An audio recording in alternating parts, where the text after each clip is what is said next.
Bueno, buenas tardes a todos, a Hondarribia por recibirme nuevamente y en nombre de la universidad, pues es un placer estar nuevamente aquí, a la fundación, a la universidad, a los profesores amigos ya, al maestro Ramón, pues de verdad que es un placer estar nuevamente con ustedes. En esta ocasión, en el segundo foro hablamos un poco de lo que es Cartagena y de lo que era su desarrollo histórico, básicamente. En esta versión, pues quiero mostrarles cómo ha sido el trabajo de la universidad a lo largo de unos 40 años de experiencia en formación de jóvenes y de personal calificado para acometer las tareas del patrimonio. ¿Por qué un taller? ¿Por qué un taller en Cartagena? Un taller de patrimonio se vuelve una necesidad manifiesta desde que fundan la universidad.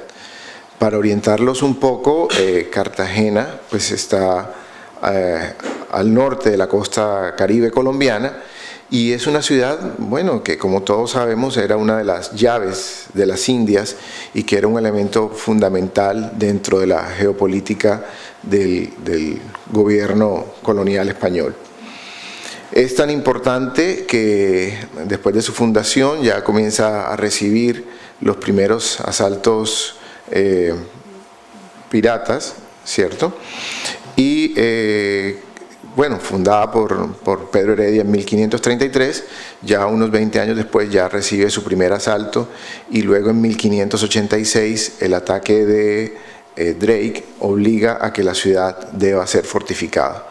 Es una ciudad próxima a la desembocadura del río Magdalena, es tal vez la principal arteria fluvial que tiene el país y que durante mucho tiempo pues va a ser el camino de conexión entre todas las mercaderías que debían entrar y salir del Virreinato de la Nueva Granada.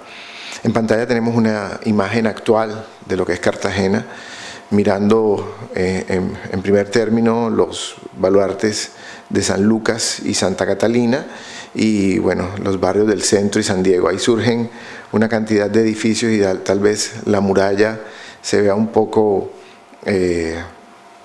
dispersa y no se ve un poco la unidad, pero este es el sector de la Plaza Fuerte que comunica con el barrio del Cabrero.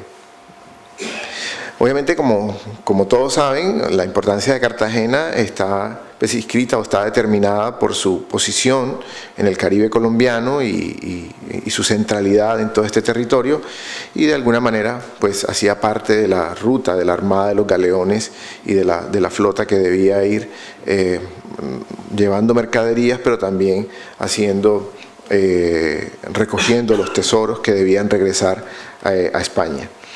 Esta era una flota que, como bien se sabe, llegaba a San Juan, a La Habana, a Cartagena, a Nombre de Dios, luego de alguna manera se recogía también lo que llegaba de Acapulco y se debían unir todos desde La Habana para regresar a España. De tal manera que la necesidad de proteger ese Caribe, ese nuevo mundo que había allí, fue necesario y de alguna manera pues la corona debió invertir en todo el desarrollo de la ciudad e invertir de tal manera que debía fortificar una a una las ciudades. Entonces ya desde 1586 y como podríamos leerlo a través de uno de los historiadores más importantes, la ciudad va a vivir entre procesos de asaltos y reconstrucciones, Uno puede leer al maestro Marco Dorta de cómo cambia la ciudad después de cada reconstrucción. Entonces, con el asalto de Drake, obviamente, Bautista Antonelli, primero de una gran estirpe de ingenieros militares, va a llegar a la ciudad y va a proponer el primer plan de fortificaciones, que no es este ya es un plano muy posterior, pero va a empezar un proceso de más de 200 años donde en principio había que llevar los clavos desde acá, desde la península, para poder hacer algunas construcciones. Las maderas, las piedras, pues sí eran locales, y Cartagena se convirtió en un mercado negrero muy importante, por lo tanto había obra de mano barata para que pudiera hacer estos proyectos. Posteriormente, después de la llegada de Antonelli, va a venir una cantidad de ingenieros muy importantes como Cristóbal de Roda, Juan de Herrera y Sotomayor, Ricardo Carr, la familia Antonelli en pleno, que va a trabajar en la ciudad y que paulatinamente después de cada asalto van a ir fortificando la ciudad. Luego del ataque de Drake vamos a tener dos ataques también muy importantes. Eso no significa que hubiera algunos menores, pero el ataque del barón de Poitiers en 1697 va a hacer que la ciudad necesite refuerzos importantes, y es más, que de alguna manera transforme esa estructura militar un tanto renacentista a un proceso mucho más neoclásico, o sea, que se modernice la fortificación y que sea más acorde no solo a estas formas perfectas del Renacimiento, sino que se adapte a las condiciones del terreno. De tal manera que luego del ataque de Vernon en 1741 llega el ingeniero militar que tiene la obra más grande en nuestra ciudad, Antonio de Arévalo, quien va a estar por 50 años. Él llega en el año 42, 1742, y muere en Cartagena en el año de 1800. Con la obra de Arévalo, que es una obra supremamente importante, pues se va a completar. Primero se van a reconstruir los destrozos dejados por el asalto de Vernon, y luego se va a hacer la ampliación de muchos de los proyectos soñados que tenía la ciudad en ese momento, por ejemplo, como la escollera submarina, una muralla para defender el canal de acceso de Boca Chica, una de las obras de ingeniería yo creo que más grandes de América hispánica. Pero además también va a completar la joya de la corona, como la llamamos nosotros, que es el castillo de San Felipe de Barajas. De tal manera que la ciudad que deja Arévalo en 1800 va a ser una ciudad plenamente cerrada, fortificada, con sus bóvedas, su cuartel de bóvedas, los baluartes, todas las defensas a la medida y justo para el grito de la independencia de los cartageneros. El grito de independencia se da el 11 de noviembre de 1811, así que todo quedó listo para la defensa de la ciudad. Lo que pasa es que estábamos tan bien defendidos que obviamente el hambre fue el que mató a los cartageneros y permitió el ingreso de don Pablo Morillo en la reconquista española. Esta imagen que vemos es una imagen de 1900. Todo el siglo, gran parte del siglo XIX, la muralla va a tener que sufrir algunos pequeños asaltos, asedios de potencias enemigas, pero más que todo va a ser contra la propia ciudad. Se va a ir generando la idea de que la ciudad es una ciudad encerrada, nace o crece la idea del mote, por decirlo así, de el corralito de piedra. Es una ciudad sucia, abandonada, ha disminuido muy grandemente su población porque surge muy cerca de Cartagena una ciudad alterna que se llama Barranquilla.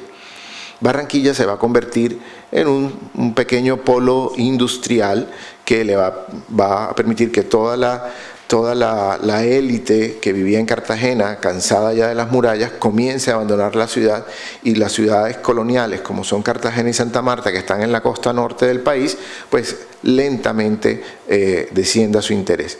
Ahí vemos entonces las murallas, todavía no se había demolido este segmento que vemos allí, y que muestra cómo para la época, 1912, estábamos en pleno auge de tomar las ideas de los planes de París, o del plan de Viena, o del plan de Barcelona, ¿cierto?, de empezar a demoler nuestras murallas. Los estudios decían que para que el puerto se reactivara, el puerto estaba en muy malas condiciones, ya no era atractivo, se había centralizado mucho en Barranquilla, entonces recomendaron que lo mejor era demoler todo el cordón amurallado de la ciudad. Menos mal que venían ya las primeras leyes en 1918, ya se establece la primera ley que dice que, bueno, que se debe preservar varios conjuntos históricos del país y que le da poder a las academias de historia y a Bellas Artes para poder mantener la idea de la ciudad.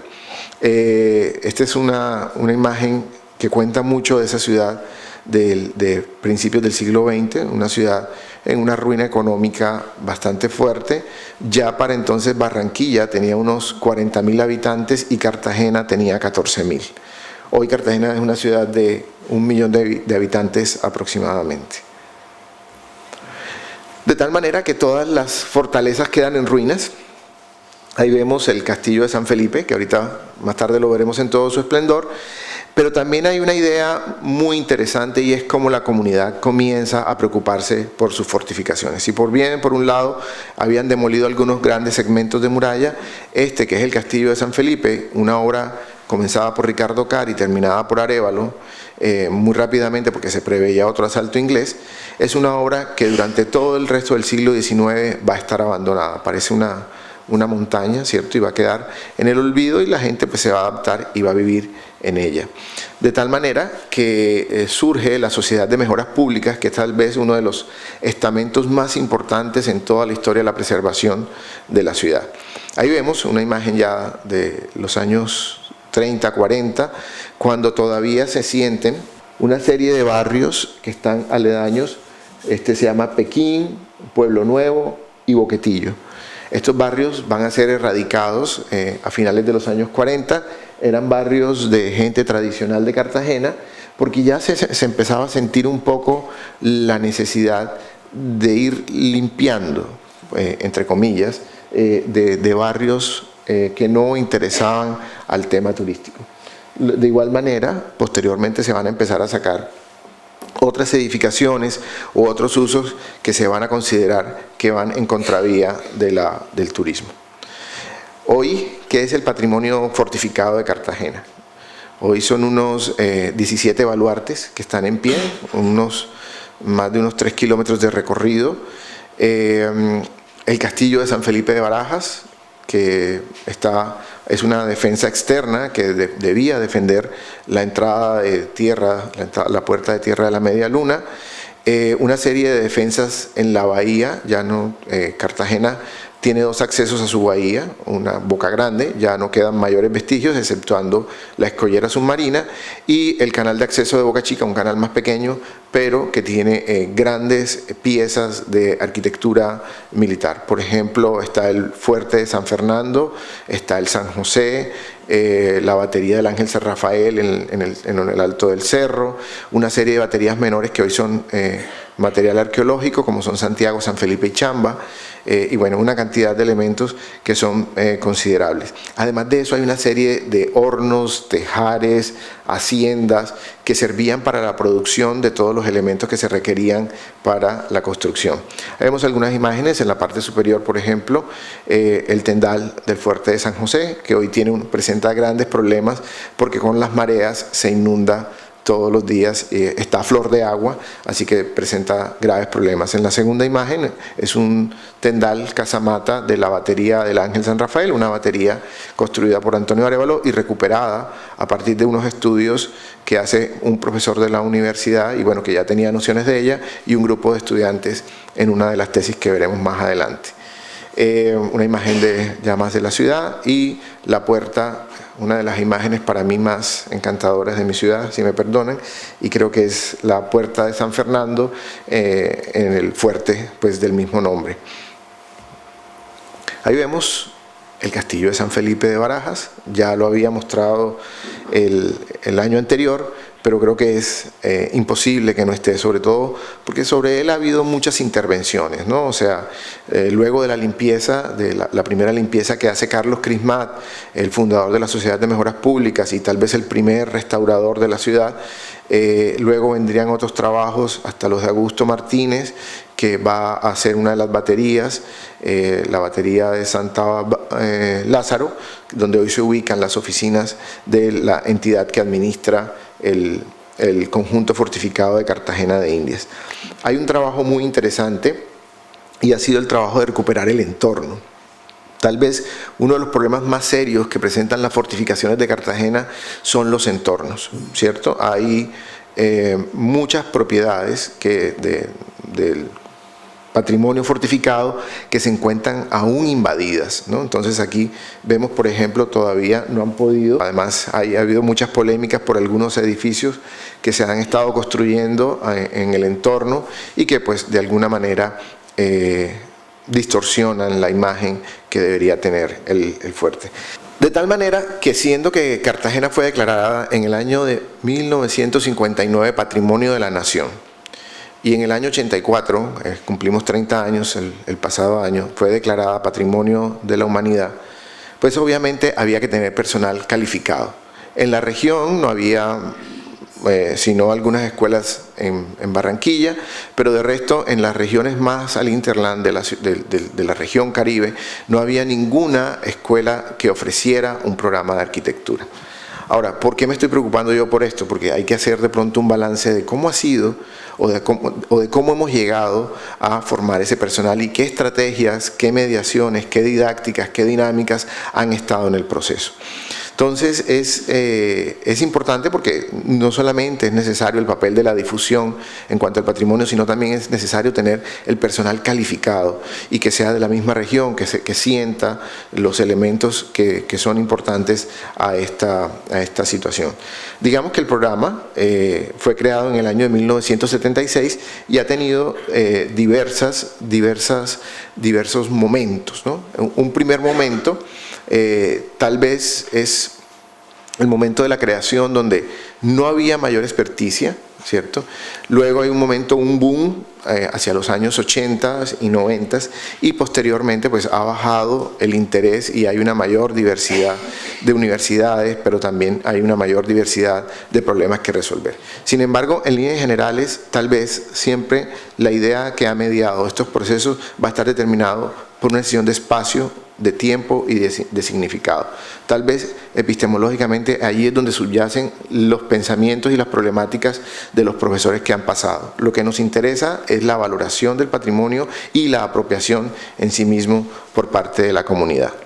Para nosotros, el programa de arquitectura en Cartagena, de la Tadeo, que tiene además su sede principal en Bogotá, está basado en 4 saberes: el saber pensar, el saber proyectar, el saber representar y el saber construir. Cada saber o cada mirada de estas a la arquitectura pues nos dan la idea de cómo debemos enfrentar un problema. Entonces, a partir de eso también debemos saber cómo de estos elementos constitutivos podemos generar un programa de patrimonio. Y aquí están tal vez las preguntas que me he hecho últimamente acerca de la formación de un profesional. Y yo diría que si lo migramos a un guía, si lo migramos a un gestor cultural, también podría ser.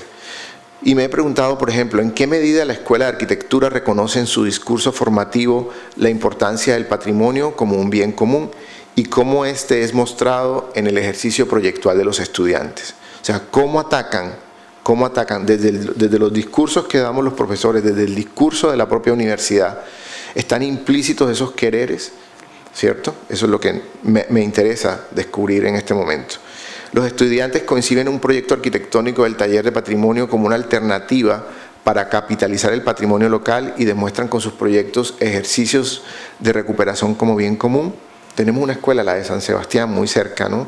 Y eso sería bueno confrontarlo. Lo hablaba con Graciela y con el profesor Ramón, de cómo confrontar de pronto yo en el Caribe las 3 escuelas que tengo más cercanas, por ejemplo San Juan o la de Ponce y La Habana, ¿cierto? A ver cómo son todas esas mediaciones y cómo se produce el ejercicio de pensar en un proyecto arquitectónico que no simplemente sea la obra, sino que además llegue a la comunidad que es finalmente la usuaria y la depositaria de esos valores.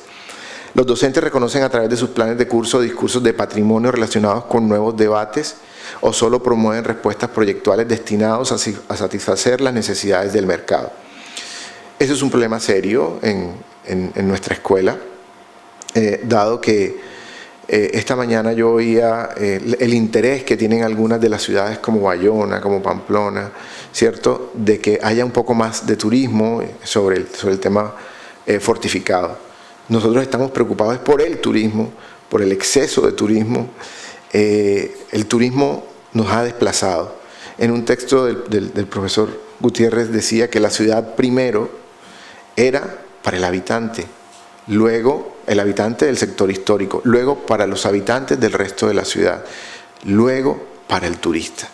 Cartagena, lastimosamente, hoy es primero para el turista, segundo para el turista y tercero para el turista. Cada día los procesos de gentrificación son más grandes, cada día viven menos cartageneros, cada día el problema se agravó más. Era un centro histórico con una vida política y pública, ya no queda sino la alcaldía, porque el resto de la gobernación, que tenía un edificio maravilloso, también se lo llevan. Ya no hay una escuela, ya no hay un colegio. Unos estudiantes de la especialización querían hacer un trabajo con niños que vivieran en el barrio y ya no hay sino 2 colegios, cuando la mayoría quedaban allí. Los colegios son hoy grandes casonas, ¿cierto?, utilizadas por foráneos que utilizan una vez al año su casa, generalmente para las fiestas de final de año, y luego la casa queda nuevamente cerrada. Entonces el tema del turismo es un tema de pinzas, que hay que tener mucho cuidado. ¿Cuáles son las teorías, autores que nutren los contenidos curriculares para la formación de los estudiantes? O sea, ¿quién está escribiendo? ¿Dónde se está escribiendo? Es más, ¿quiénes estamos reflexionando sobre pedagogía del patrimonio? Yo creo que eso es importante determinarlo. ¿Cómo se aborda la dimensión social del patrimonio a partir de las reflexiones emanadas de los discursos oficiales y que deben ser comprendidas por la escuela, estudiantes y docentes para realizar sus ejercicios proyectuales?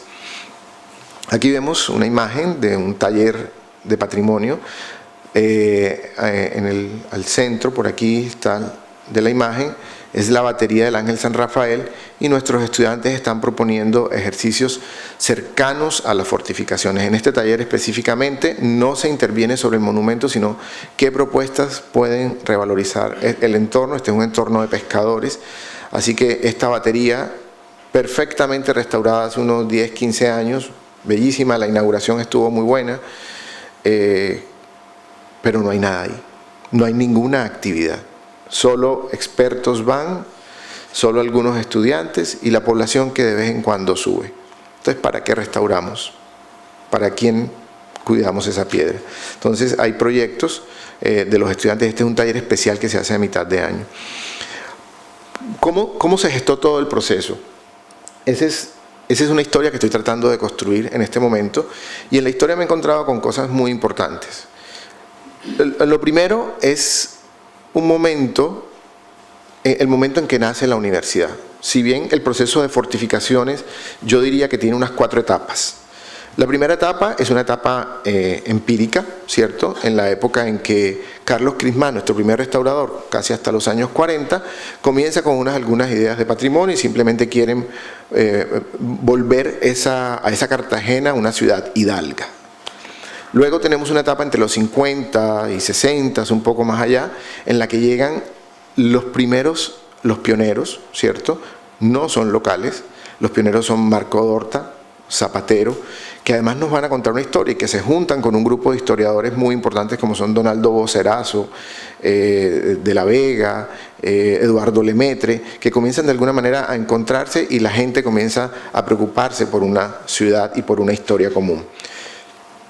Luego los años 70 y 80 va a ser la etapa de gestación. Regresan de Bogotá, los bogotanos en la capital se habían preocupado ya por empezar los primeros inventarios.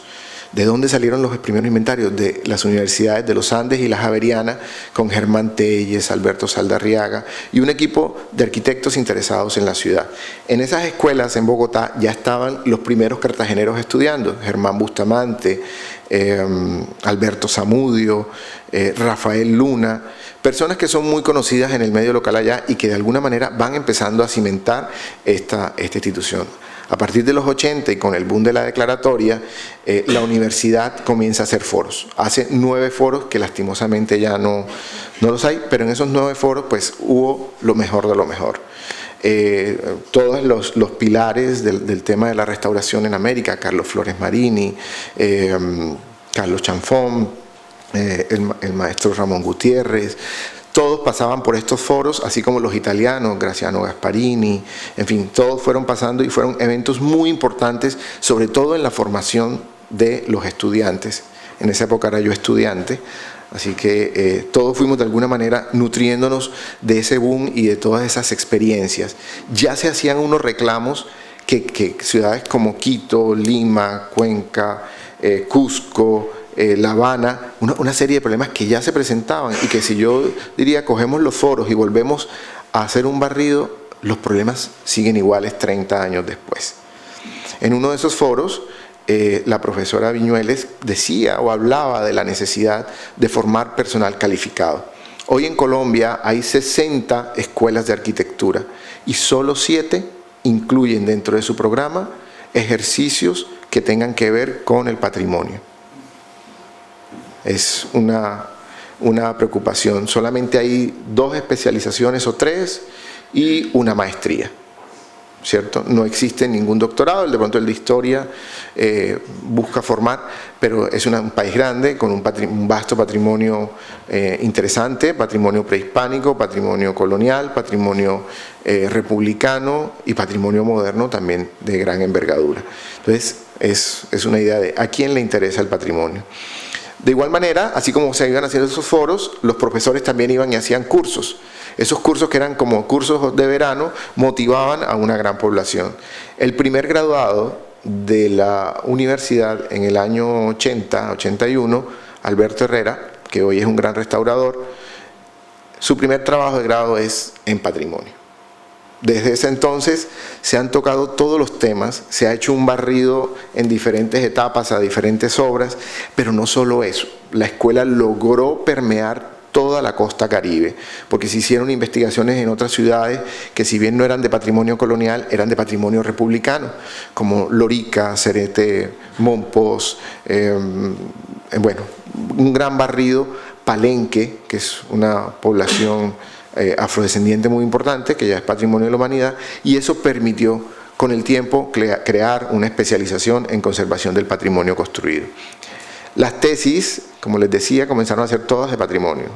O se hacían planes urbanos para las poblaciones o eran de patrimonio, y las tesis eran monumentales, no eran de patrimonio monumental, eran monumentales, gente que se demoraba 2, 3 años y hacían el ejercicio completo. Aquí hay una que es muy interesante, la de un arquitecto que se llama Alfonso Cabrera, que la hizo sobre técnicas antiguas de construcción. Ese ha sido su trabajo y creo que es el tema de la cal ha sido para él también una obsesión. Entonces, todas esas tesis de las iglesias, de los edificios, de la arquitectura mayor, de la arquitectura de alguna manera menor, todo fue teniendo un énfasis. Obviamente el proceso de maquetación se vuelve también un tema cuando todavía no existían todos estos sistemas modernos, pero que se van volviendo muy importantes. Y hay una asociación además con el Colegio Mayor de Bolívar, que es un colegio donde se preparan delineantes, entonces se hacían tesis conjuntas entre delineantes de arquitectura y arquitectos. De tal manera que, haciendo una revisión curricular a lo largo de este tiempo, el programa de arquitectura ha tenido en la formación de los estudiantes 3 pilares.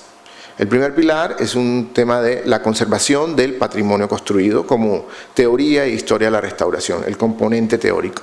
Luego de eso viene el taller de patrimonio en firme, donde pues se hace toda la experiencia proyectal y se ha abordado todo tipo de temáticas, generales, particulares, se ha venido de diferentes formas, y las técnicas antiguas de construcción. Ese ha sido un tema que van haciendo de las propias preocupaciones de los profesores. Entonces, con base en esos 3 elementos, luego han salido asignaturas electivas o optativas como el taller Palenque o el taller Colosó, o técnicas de construcción en madera, o el dibujo de la cartografía, en fin, todo ha ido avanzando nuevamente. Yo he tratado entonces de construir, este es como un esquema mental que está construyendo de cómo ha sido ese proceso, y que de alguna manera, pues tengo mi intención, esta es una investigación que está en un principio, de cruzarlo con otras escuelas del Caribe. porque las conexiones durante los años 80 entre las escuelas del Caribe eran muy fuertes.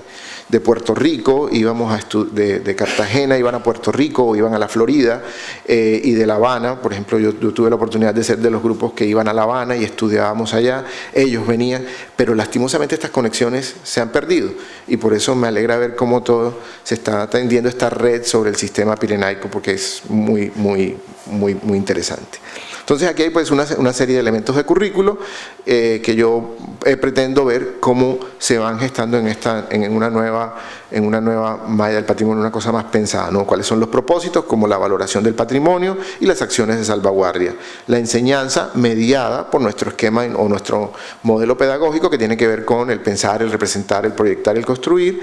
La evaluación, siempre presente en un proceso pedagógico. La didáctica y el taller de proyectos con diversas dinámicas, que es tal vez aquí lo urbano-ambiental nos interesa, lo arquitectónico, lo técnico-constructivo, lo político-económico y social como gestión, lo representacional que dé en el patrimonio, lo teórico-conceptual, lo testimonial y los elementos de la autenticidad. Entonces son una serie de elementos que pueden figurar en el taller o no, que pueden salir. La secuencia, los roles que tienen los docentes, nuestro trabajo docente es muy interesante porque con cada proyecto aprendemos 2 veces más, porque nos toca estar y hacer parte de lo que hacen los estudiantes. Y los recursos, bueno, el principal recurso es el edificio o la ciudad. Ese es nuestro elemento de trabajo. Luego lo que se sucede en el taller, las dinámicas del taller, cómo se hacen esos procesos de asesoría, eso es muy interesante estudiarlo, y cómo se hacen todas las mediaciones de este proceso.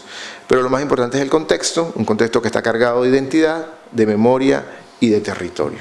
Este es como les digo, es un esquema mental, pretendo ponerlo en práctica y contárselos cuáles son esos asimetrías o cuáles son esos aciertos, desaciertos de 3 escuelas que pretendo analizar. Estoy terminando la primera etapa, que es revisar Cartagena, para después encontrarme con otras 2 escuelas. De eso ha surgido un taller de patrimonio que nos parece muy interesante y que ojalá pudiéramos tener estudiantes de San Sebastián. Es un taller que llega este año a su 8ª versión. En esas versiones, la del 2010, 2011, 2013 y 2014 estuvieron centradas en el patrimonio, en ideas de patrimonio sostenible, en ideas de ver cómo cada pieza está en un contexto diferente de la ciudad, con unos elementos diferentes, y de cómo acercamos a los estudiantes a esas respuestas. Hemos tenido pues todo tipo de posibilidades.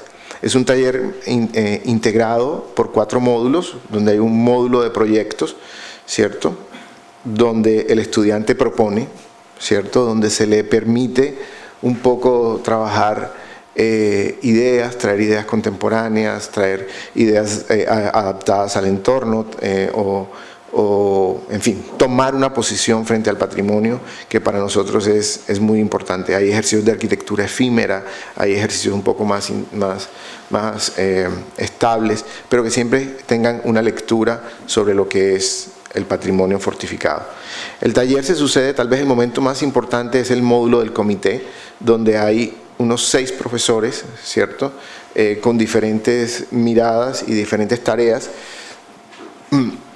En la foto superior vemos al decano general, Alberto Saldarriaga, a Francisco Angulo y a Germán Bustamante, que son pilares de lo que ha sido la formación dentro de la ciudad. En torno a esto se hacen todos los debates, las discusiones, las miradas urbanas y todos los elementos que pueden figurar en este taller, que dura 6 semanas de manera intensiva.